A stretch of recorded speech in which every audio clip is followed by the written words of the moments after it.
Olá, meus caros, aqui é o Tempo360 de volta ao quadro Sexta-feira do Terror. E hoje eu vou comentar sobre a sequência de O Massacre da Serra Elétrica de 1974, dirigido por Tobe Hooper, que é O Massacre da Serra Elétrica 2. É um filme de terror e comédia de humor negro de 1986, co-composto e dirigido por Tobe Hooper e escrito por L.M. Kit Carson. É a sequência de O Massacre da Serra Elétrica, já ressaltei aqui, e o segundo filme da série O Massacre da Serra Elétrica, The Texas Chainsaw Massacre. O filme é estrelado por Dennis Hopper, Caroline Williams, Bill Johnson, Bill Moseley e Dean Shadow. Enfim, o desenvolvimento do filme começou após o relançamento do filme original nos cinemas em 81. Ele foi relançado em 81, o original, que se provou um sucesso financeiro. Após vários atrasos, Tobe Hooper contratou o colaborador Carson para escrever o roteiro do filme no início de 86, com ênfase na comédia de humor negro, um elemento que Hooper sentiu estar presente no primeiro filme, mas que passou despercebido pelo público e pela crítica. O Cannon Group atuou como produtora e distribuidora como parte de um acordo de 3 filmes que o estúdio havia filmado, o estúdio da Cannon, filmado com Tobe Hooper, tendo produzido esses 2 filmes anteriores, Life Force de 85 e Invasores de Marte de 86. As filmagens principais ocorreram em Austin, Texas, na primavera de 86. O Massacre da Serra Elétrica 2 foi lançado nos Estados Unidos em 22 de agosto de 86 e arrecadou mais da metade de seu orçamento de 4,5 a 4,6 milhões de dólares durante seu fim de semana de estreia. Durante o fim de semana de estreia, antes de arrecadar 8 milhões nos Estados Unidos. O filme recebeu uma recepção mista da crítica cinematográfica e do público, em grande parte devido à sua ênfase na comédia negra e no gore, que se distanciou da abordagem do primeiro filme, que apresentava violência mínima, estilo Bert de baixo orçamento e uma atmosfera que gerava tensão e medo. Os materiais promocionais do filme apresentavam um viés satírico, com sua marca página teatral, parodiando a arte do pôster do popular filme de comédia adolescente de John Hughes, Clube dos Cinco, The Breakfast Club, de 1985. Apesar da recepção mista, o filme acabou conquistando um status cult. Foi seguido por Leatherface, O Massacre da Serra Elétrica 3, em 1990. A sequência oficial do filme foi Leatherface, O Massacre da Serra Elétrica 3, que eu vou falar posteriormente. Em 98, o filho de Tobe Hooper, William Hooper, começou a trabalhar em All American Massacre, um curta-metragem que seria tanto uma sequência quanto uma prequela de O Massacre da Serra Elétrica 2. Tobe Hooper ficou sem fundos para a pós-produção no ano de 2000. Ele ficou sem fundos para a pós-produção em 2000 e o filme nunca foi concluído e lançado, embora o trailer tenha vazado online no início dos anos 2000. Bom, eu nunca vi esse trailer, enfim. Bom, agora chega a hora de eu comentar o que eu achei da obra em si. Já ressaltei, né, como já foi ressaltado aqui, as informações adicionais do vídeo, tá, as curiosidades e tudo mais. Esse filme aqui já não foi muito bem visto, né? Porque muitos ali, né? Eles viram que o tom de comédia no filme, ele meio que descaracterizou o filme original do Tobe Hooper, né? De 74 ali. Mas eu, sinceramente, apesar de ver esse filme, O Massacre da Serra Elétrica 2 de 86, como um filme até de comédia, ou humor negro, eu não acho que ele é um filme ruim. Não é. Sabe, é aquele filme que a gente vai na locadora nos anos 80, alugava o VHS, assistia ele várias e várias vezes, estava revendo o filme várias e várias vezes, aquele é cult. E uma coisa que eu percebi também é que o Tom Savini, ele se encarregou das cenas mais grotescas, né? Ele se encarregou da maquiagem do filme, ele tornou o filme mais gore, mais sanguinolento, mais visceral. Então esse aqui já não é um filme que é um documentário ele não é naquele formato documentário, found footage de 74, ali é um filme já cinema, né? Filme cinema, lançado para entreter e tudo mais, um filme de terror. Porque lá nos anos 80 estava sendo prioridade criar esses monstrengos, né, mortos-vivos, criaturas, demônios, criaturas viscerais, sanguinolentas, então era moda, né? Já tivemos vários filmes aí, A Mosca, A Dia dos Mortos, vários ali, já vários, né? Então, nos anos 80, incluindo lobisomens, né? Nos anos 80, o que estava em alta ali era criar esses monstros na maquiagem mesmo, botar a mão na massa, efeitos especiais, efeitos práticos, então é por isso que o Massacre da Serra Elétrica 2 de 86, ele faz isso muito bem. Já a premissa do filme é uma premissa muito básica. Nós temos aqui novamente a família de canibais, né? A família do Leatherface, que o Leatherface se encarrega ali de usar a motosserra, né, a serra elétrica, para garantir carne, né? Providenciar, na verdade, carne para a sua família. Só que no final do Massacre da Serra Elétrica de 74, nós vimos ali que um certo personagem ele sofreu um acidente, né? O cara foi atropelado, falando assim mesmo, tava praticamente morto. E o Leatherface, que numa cena que eu não ressaltei ali na análise que eu fiz do filme 74, ele teve a parte da perna dele serrada. Ele serrou com a ponta da serra elétrica ali, né? Quando ele estava perseguindo lá a Final Girl, né? Que é a personagem da Marilyn Burns. O nome da personagem dela é Sally Harvest. E aí chega um cara ali, né? Ele joga. Um cara num caminhão, né? Ele joga uma ferramenta ali na cabeça, né? Ele joga uma ferramenta ali, agora esqueci. Uma chave de fenda. Ele joga uma chave de fenda gigantesca na cabeça do Leatherface. E acidentalmente o Leatherface acaba serrando a própria perna dele. Então a gente vai ver que o fato do Leatherface serrar a própria perna, a gente vai ver algumas consequências ali, né, nos filmes posteriores, inclusive após esse filme de 86, tá? Não é aqui que mostra. Aqui o Leatherface ele tem aquela caracterização mais visceral, tá? Não só ele, como também os outros personagens, né?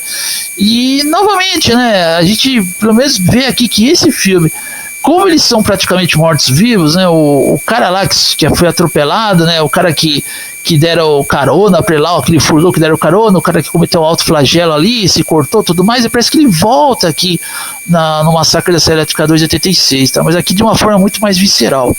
Ele volta, o Leatherface volta, o açougueiro, velhinho ali, cozinheiro volta. É o último papel desse velhinho, tá? Que depois ele não apareceu mais em nenhuma sequência posterior da franquia original, né? Do filme original, ele não apareceu mais esse personagem. Mas novamente aqui ele faz um personagem bastante carismático, o açougueiro, que ele não se carrega de fazer o trabalho difícil ali, né? Como foi mencionado no filme original. Ah, você não faz o trabalho difícil, quem faz aqui é nós. Aí o cara fala, eu não tenho prazer em matar, né? Então ele é só um açougueiro, né? O cozinheiro, açougueiro. Os caras providenciam carne ali, né? Carne fresca ali, ele vai acabar, ou esse açougueiro, esse tiozinho ali, ele vai acabar cozinhando, né? A carne humana, né? Porque eles são canibais, né? Enfim, já havia ressaltado isso na análise não, né? Nos comentários que eu havia ressaltado do filme original. Enfim. Temos aqui uma trilha sonora do filme. O original ele tinha trilha sonora, mas vamos digamos assim, uma trilha sonora mais experimental, né? Barulho de pratos, o som ambiental e tudo mais. Aqui não, nós temos trilha sonora de bandas. Inclusive, Oingo Boingo marca a presença aqui.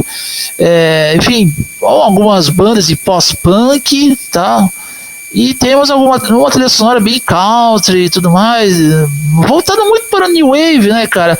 Até porque, como eu já havia ressaltado nas curiosidades que eu havia comentado aqui, né, já havia ressaltado na verdade, esse filme ele pega muito lá dos anos 80, né? Então, quer dizer, o pôster promocional do filme, ele remete, né, ele é uma homenagem ao filme Clube dos Cinco, The Breakfast Club, também é um filme que eu adoro, um filme muito bom, né? Enfim, o filme que mostra sobre a rebeldia, então eles acabam satirizando, e é por isso que o Massacre da Serra Elétrica 2 é praticamente uma sátira, mas ao mesmo tempo uma sátira, mas ao mesmo assim, ele não deixa de ser um filme de terror visceral, gore, nojento, tem algumas cenas ali bem sanguinolentas, tá?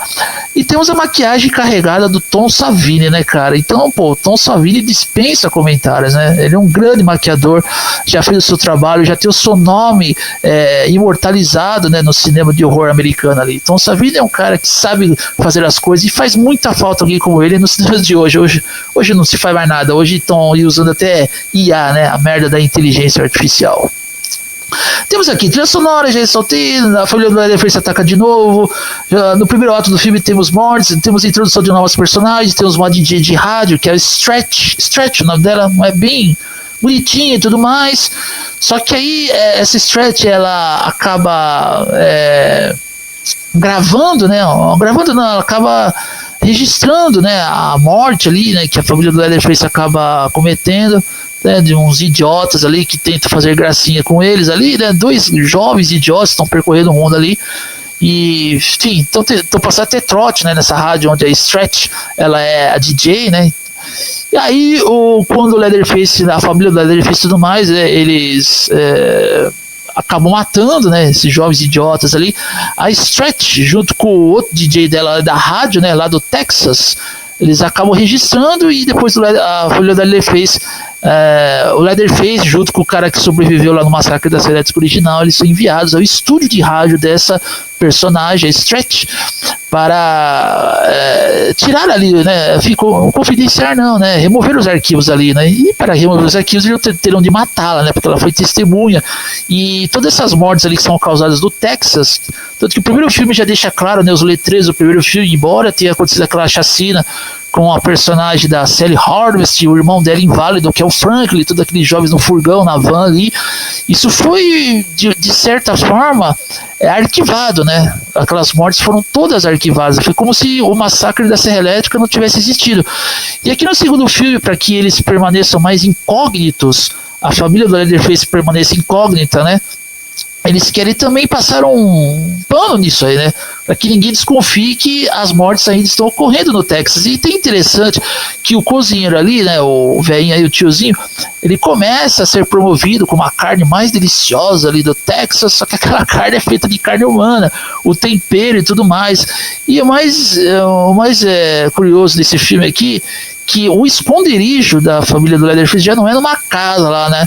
Que fica lá nas matas e tudo mais, onde só tem um gerador ali, né, um gerador de energia.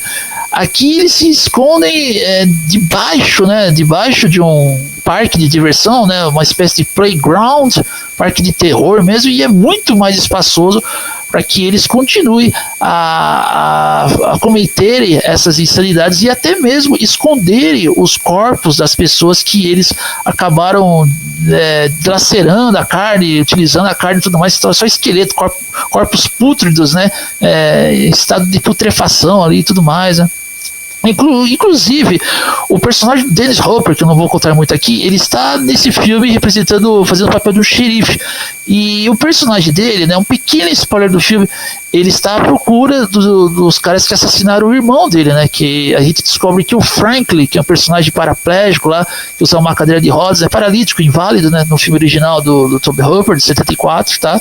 Enfim, ele né, obviamente foi serrado, teve a cabeça serrada ali pelo Leatherface e só sobrou apenas a cadeira de rodas. Então, aqui temos uma breve referência ao filme original, tá? E aqui o personagem do Dennis Hopper, ele está em busca de vingança, ele se prepara, vai comprar algumas cenas elétricas ali, um xerife preparado para encarar essa família de canibais que é o Leatherface. E é claro que no final temos um grande fight do personagem do Dennis Hopper versus o Leatherface, que é o único que pode enfrentar ali, né? Porque os outros membros da família Leatherface, que é a família Sayer, a família Sayer, estão cuidando lá do banquete e tudo mais. Temos também o vovô que volta aqui, o velhinho que é alimentado com sangue, né, de carne humana para garantir a sobrevivência. Ele volta, parece que está mais até disposto. Temos aquelas cenas de tortura, quase meio uma reconstituição do filme original, né, do Tobe Hooper aqui, mas aqui de uma forma mais visceral, uma forma mais gore mesmo, mais visceral, bem anos 80 mesmo. Ele já, como já disse aqui, ele não é um filme apenas que tem como objetivo trazer o estilo found footage documentário, ele é bem anos 80, visceral mesmo. Então isso é tudo que eu tenho a falar sobre o Massacre da Serra Elétrica 2, 86. É um filme bom, sim, continuo gostando muito dele. Eu tenho ele aqui, bem a cara dos anos 80, quando o terror estava em alta, a ascensão do terror, a evolução do terror lá nos anos 80, quando fazia tudo com efeitos especiais e tudo mais. E fiquem ligados no canal que sexta-feira que vem eu volto para comentar sobre Leatherface, o Massacre da Serra Elétrica, parte 3, aqui nesse humilde canal chamado Tempter 60. Vou ficando por aqui, um abraço a todos e fui!